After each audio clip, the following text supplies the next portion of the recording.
Hello everyone, আসসালামু আলাইকুম। Honours কিচেনে সবাইকে স্বাগতম। আজকে আমি আপনাদের জন্য নতুন একটি রেসিপি নিয়ে এসেছি। ভিডিওটি না টেনে পুরো দেখতে থাকুন। প্রথমত আমি এখানে নিয়েছি চালের গুঁড়া 1 কাপ, আর দিয়ে দিব হাফ কাপের মতো ময়দা।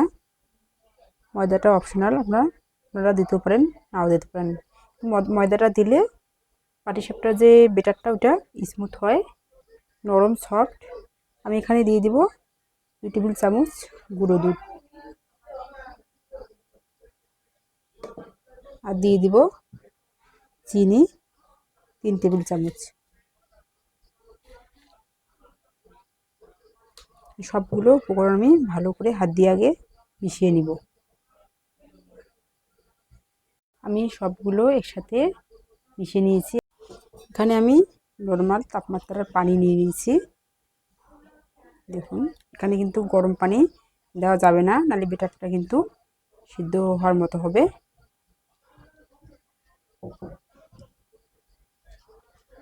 ভালো করে মিশিয়ে নিব আমি।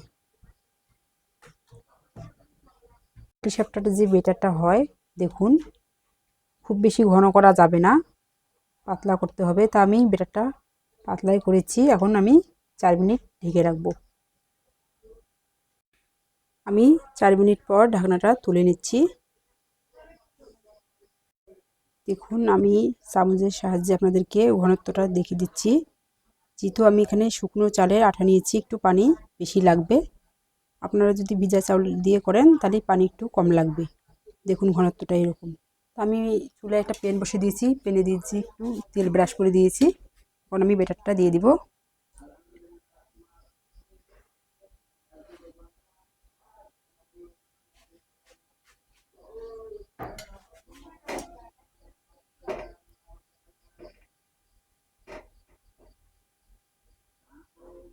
দেখুন এইভাবে আমি ছড়িয়ে দিচ্ছি, দিয়ে আমি ঢাকনা দিয়ে দিচ্ছি। দেখুন আমার হয়ে গেছে। এখন আমি দিয়ে দেব পুর। আমি আগে থেকে পুরটা বানিয়ে রেখেছিলাম। সুজি দিয়েছি আমি হাফ কাপ সুজি, আর দিয়েছি নারকেল কোড়া। আমি এখন উল্টে নিচ্ছি। দেখুন, কেউ কেউ বলে এই পিঠা নাকি ভেঙে যায়, অনেকেই বলে আমাকে। প্যানে কিন্তু একটু তেল ব্রাশ করে দিতে হবে।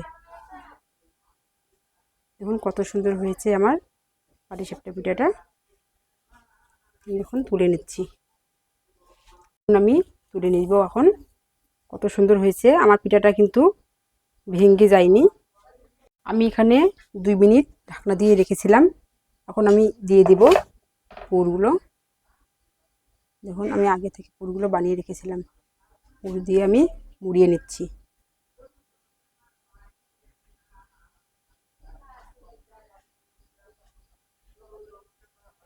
দেখুন কত সুন্দর হয়েছে। আমার মতো উপকরণ দিয়ে আপনারা বানিয়ে নিতে পারেন।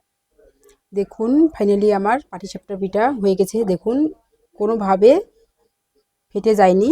দেখুন কত সুন্দর হয়েছে।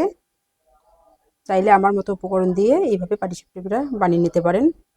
ভালো লাগলে ভিডিওটি লাইক, কমেন্ট, শেয়ার এবং ফলো দিয়ে পাশে থাকবেন। ধন্যবাদ।